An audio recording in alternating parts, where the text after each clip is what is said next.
you what happened to your father. He told me enough. He told me you killed him. No. I am your father.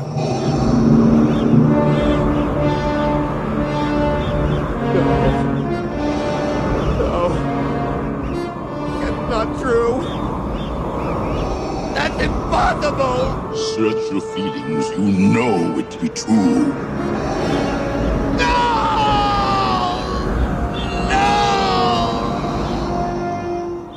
Olá, bem-vindos ao Cinemarden. Essa altura, dia 18 de dezembro, boa parte dos aficionados por ficção científica aqui no Brasil e em muitas outras partes do mundo já deverão ter visto as sessões de meia-noite e as primeiras sessões de Star Wars Episódio 7, O Despertar da Força.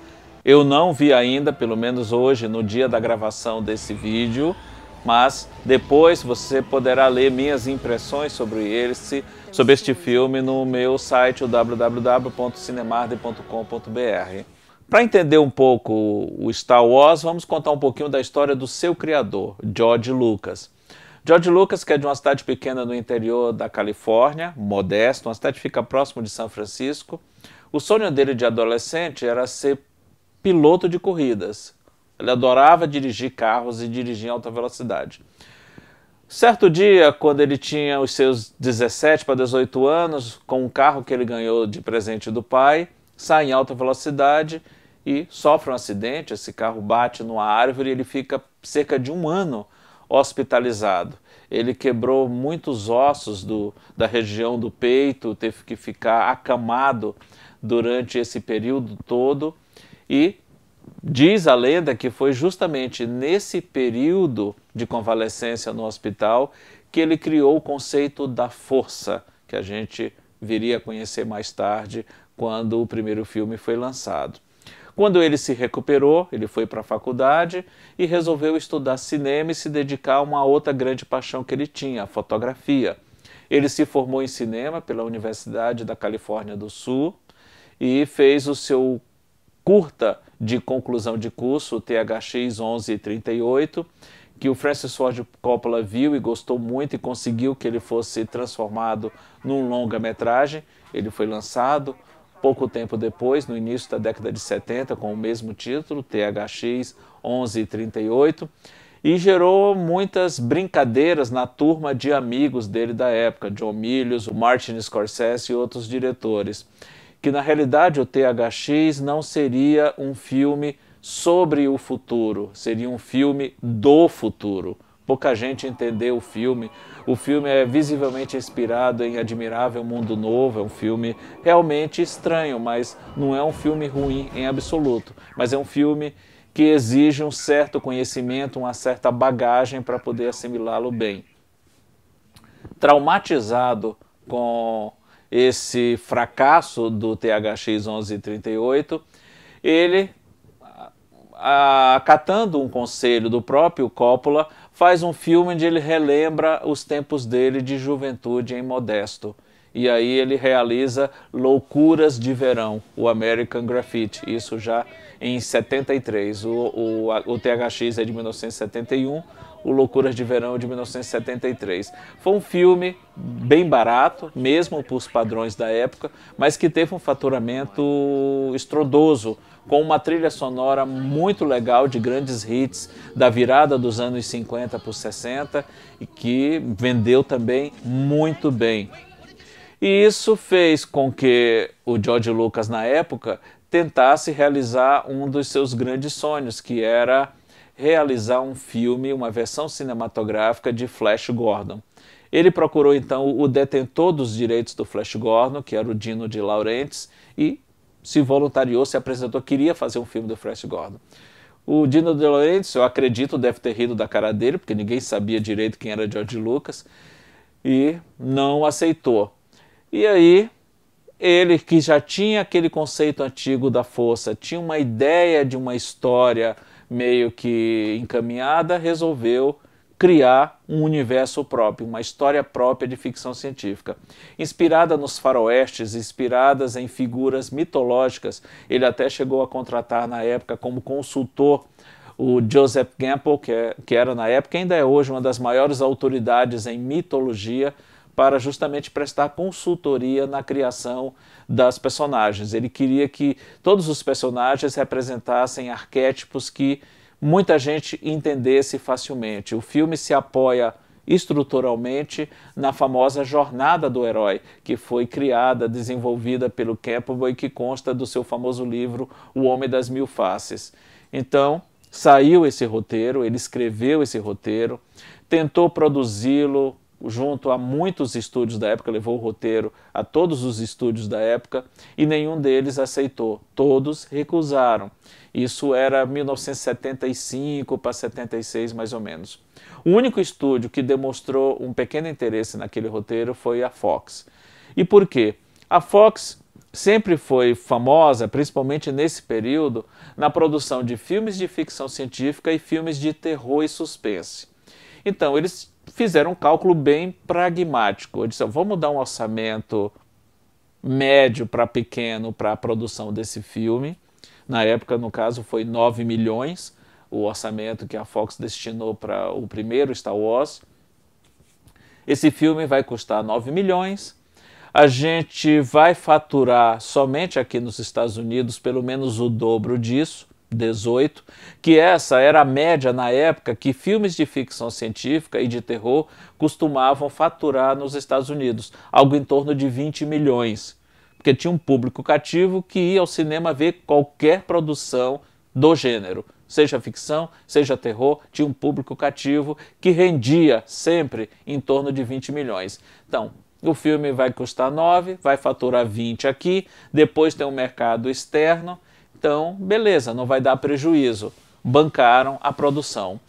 O George Lucas relembra muitas vezes que esse período de produção foi muito traumático, muito difícil, porque ele estava desenvolvendo algo que nunca tinha sido feito antes. Para isso, ele teve uma ideia bem original. Ele foi nas principais universidades da região lá da Califórnia e contratou jovens estudantes que faziam cursos de computação, que faziam cursos na área de desenhos. Esse pessoal ele convidou todos para trabalhar com ele e esse grupo foi justamente a base do que a gente conhece hoje como Industrial Light and Magic, a grande empresa produtora de efeitos especiais que ele fundou para dar suporte ao primeiro Star Wars.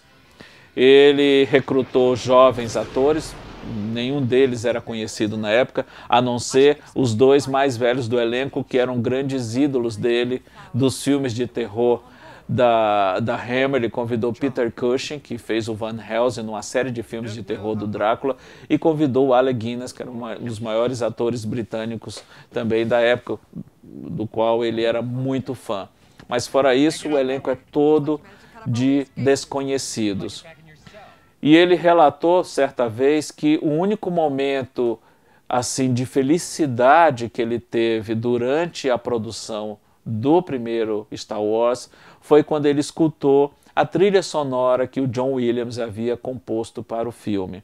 O John Williams tinha sido uma sugestão do amigo Steven Spielberg, que o sugeriu como compositor, e ele disse que foi a única parte de toda a produção do primeiro filme que não gerou estresse para ele, que quando ele teve contato com essa trilha, com aquela música que realmente é fabulosa, ele disse, é isso mesmo, ele não ficou irritado, não teve que mexer em nada, não teve que se estressar com mais nada. A expectativa com o lançamento do filme não era as melhores, se esperava que faturasse aquilo mesmo que a Fox previa e ponto final. Mas o George Lucas sempre foi um visionário nesse ponto. Ele é um excelente argumentista, não é um roteirista tão bom assim, ele é bem limitado como roteirista, não é tão bom assim como diretor, ele é um diretor bem quadradinho, ele não é um diretor muito criativo, mas é um excelente produtor e é um excelente argumentista. Essas duas qualidades que ele tem não dá para se negar, e ele sempre teve muita visão nessas questões todas. Então, ele chegou para a Fox e propôs algumas coisas assim que aparentemente esdrúxulas, sem sentido nenhum, mas que hoje se percebe foram extremamente acertadas. Ele propôs à Fox o seguinte: posso licenciar produtos dos personagens do filme? Você lembra bem, em 76 para 77, somente uma empresa licenciava produtos relacionados a filmes. Era a Disney com seus desenhos animados. Nenhum outro filme se utilizava desse artifício de licenciar produtos. A Fox não viu futuro nenhum nisso e, claro, liberou o licenciamento para o próprio George Lucas, que era o criador dos personagens. Primeiro ponto. Ele depois propôs o seguinte: se esse filme faturar mais de 100 milhões de dólares, eu quero ter um percentual do lucro desse filme. A Fox esperava com muito otimismo que o filme faturasse 20 milhões nos Estados Unidos e mais ou menos a metade disso no resto do mundo. Então, 30 milhões no máximo era a projeção mais otimista da Fox. Ele estava propondo um percentual da bilheteria se o filme faturasse mais de 100 milhões. Ou seja, isso, pelo menos no entendimento da Fox, jamais aconteceria. Então, eles aceitaram também. E o terceiro pedido, digamos assim, do George Lucas foi com relação a possíveis continuações. Se o filme tivesse sequências, ele queria controle absoluto sobre as continuações. A Fox também aceitou, porque ela não esperava que o filme gerasse continuações. E aí, quando o filme foi lançado, o Spielberg, junto com o Spielberg na época estava lançando um outro filme, o Contatos Imediatos do Terceiro Grau.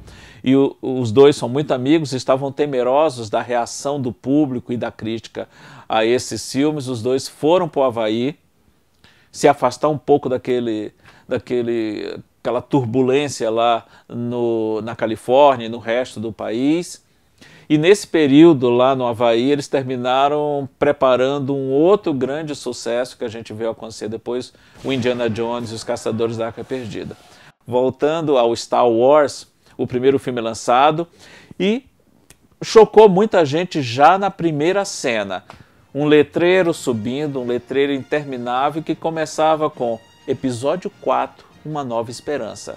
E aí, eu estava na sala de cinema, eu lembro quando esse letreiro apareceu, eu disse, ué, cadê os outros 3? Como é que começa uma história da parte 4? Depois o Lucas explicou que tinha concebido toda aquela história do universo de Star Wars em 3 trilogias e resolveu começar pelo meio, os episódios 4, depois viriam o 5 e o 6, mais tarde ele faria o 1, o 2 e o 3 e no futuro, quem sabe, o 7, o 8 e o 9.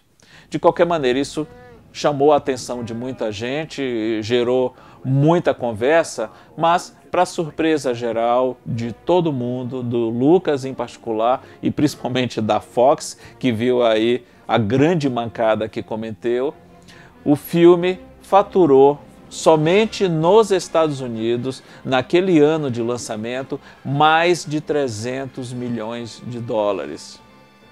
E gerou em licenciamento de produtos $1 bilhão somente naquele ano. Isso deixou o senhor George Lucas extremamente rico e extremamente poderoso dentro da indústria. E tudo isso fez com que o George Lucas conseguisse realizar o sonho que todos os colegas dele de geração tinham, de poder fazer um cinema completamente independente, longe dos estúdios, sem depender muito dos estúdios para a parte criativa. Isso ele conseguiu fazer já no filme seguinte, o episódio 5, O Império Contra-Ataca, que ele próprio bancou a produção. A Fox, como havia produzido o primeiro filme, e até em agradecimento ao fato de eles terem acreditado nele lá atrás, ele deixou com a Fox a distribuição do filme. A Fox simplesmente distribuiu o filme, mas toda a parte de produção, todo o resto, o próprio George Lucas bancou. E também tomou, na época, uma outra decisão que foi bastante acertada, que infelizmente ele não repetiu no futuro. Como ele estava muito envolvido com a produção, que é algo que ele sabe fazer muito bem, ele teve a ideia da história, ele contratou um ótimo roteirista para escrever essa história, no caso Lawrence Kasdan, que escreveu o roteiro do Império Contra-Ataca, e contratou um ex-professor dele na faculdade, o Irving Kershner, para dirigir o filme. Repetiu esse mesmo princípio quando fez o episódio 6, O Retorno de Jedi, em 1983. O Império Contra-Ataca é de 1980, o Retorno de Jedi 3 anos depois, 1983. Dessa vez ele contratou o diretor Richard Marquand, que ele havia conhecido alguns trabalhos e gostado, e novamente o Lawrence Kasdan para escrever o roteiro. Depois do episódio 6, houve um grande ato, muitas especulações sobre o futuro de Star Wars, mas 16 anos depois, em 1999, chegou aos cinemas o episódio 1, A Ameaça Fantasma.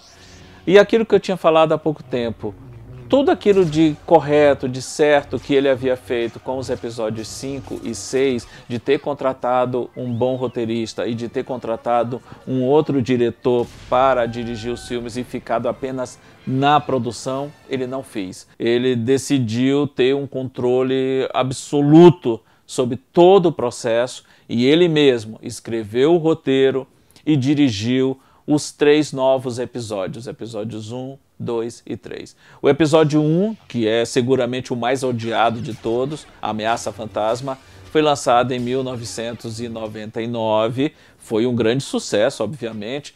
Pouco antes disso, até como uma espécie assim de preparação para a nova trilogia, ele relançou os 3 filmes da trilogia clássica nos cinemas numa versão restaurada e com cenas adicionais e efeitos melhorados, coisa que ele não tinha tecnologia na época para fazer. Isso dividiu muito a opinião de fãs, principalmente a cena que envolve o confronto entre o Greedo e o Han Solo, quem teria atirado primeiro. Na versão original, o Han Solo atira primeiro. Na versão nova, ele revida o tiro do Greedo. Isso dividiu muitos fãs e ele deu uma desculpa bem esfarrapada para ter feito essa mudança. De qualquer maneira, é o que está valendo agora.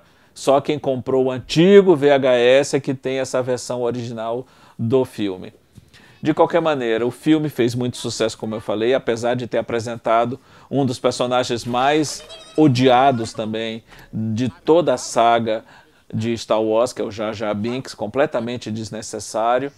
E já 3 anos depois, em 2002, ele faz o episódio 2, O Ataque dos Clones, que foi o primeiro filme inteiramente filmado com câmeras digitais.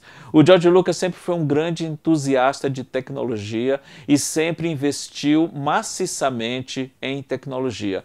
Muito do dinheiro que ele faturou com essa saga, ele investiu na indústria Light and Magic, na THX, que foi uma empresa de som para cinema que ele criou, na Skywalker Sound, na Lucasfilm como um todo. Vários segmentos da Lucasfilm, ele investiu bastante em tecnologia, o dinheiro que ele ganhou com esses filmes. E, fechando essa trilogia inicial, em 2005, tivemos o episódio 3, A Vingança do Sith. Depois, mais um longo hiato, muita especulação também se teríamos ou não a trilogia derradeira com os episódios 7, 8 e 9, mas sem nenhuma notícia. Até que em 2013, a Disney compra a Lucasfilm e anuncia o interesse em retomar essa saga nos cinemas. Muita especulação também na época, qual seria o rumo a ser tomado, o que é que seria feito, refilmagens, vai começar de novo, vai dar continuidade, o que é que vai acontecer. Já poucos meses depois do anúncio da compra da Lucasfilmes pela Disney, a Disney anuncia a contratação do J.J. Abrams para dirigir o chamado Episódio 7. Agora o filme está nos cinemas, a gente já sabe a essa altura a história do filme, mas foi até bem pouco tempo um dos segredos mais bem guardados da indústria. Mesmo os trailers que foram divulgados revelavam um pouco sobre a história, sobre os personagens. A gente sabe apenas que a história acontece cerca de 30 anos depois dos eventos de O Retorno de Jedi.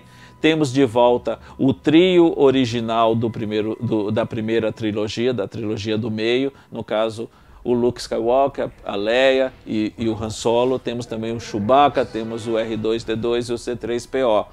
Fora isso, o Millennium Falcon também está de volta, mas fora isso não sabemos muito o que é que aconteceu nesse período e que rumo a história vai tomar agora daqui para frente. De qualquer maneira, a previsão é de mais uma trilogia, episódios 8 e 9 já estão prometidos para os próximos anos, além de algumas histórias derivadas. Teremos um filme solo do Han Solo, teremos um filme solo também do Boba Fett e algumas outras histórias inspiradas nesse universo criado pelo George Lucas. Então, de qualquer maneira, George Lucas revolucionou a história do cinema, para o bem e para o mal. Hollywood hoje retomou a sua hegemonia graças ao Star Wars. Para encerrar, só me resta dizer que a força esteja com você sempre. Até o próximo Cinemarder.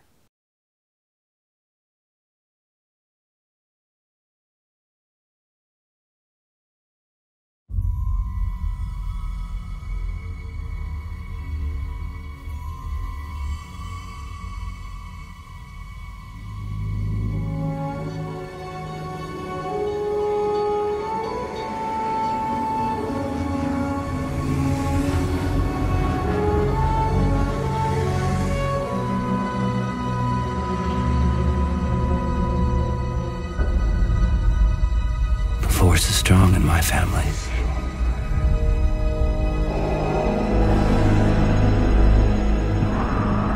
My father has it.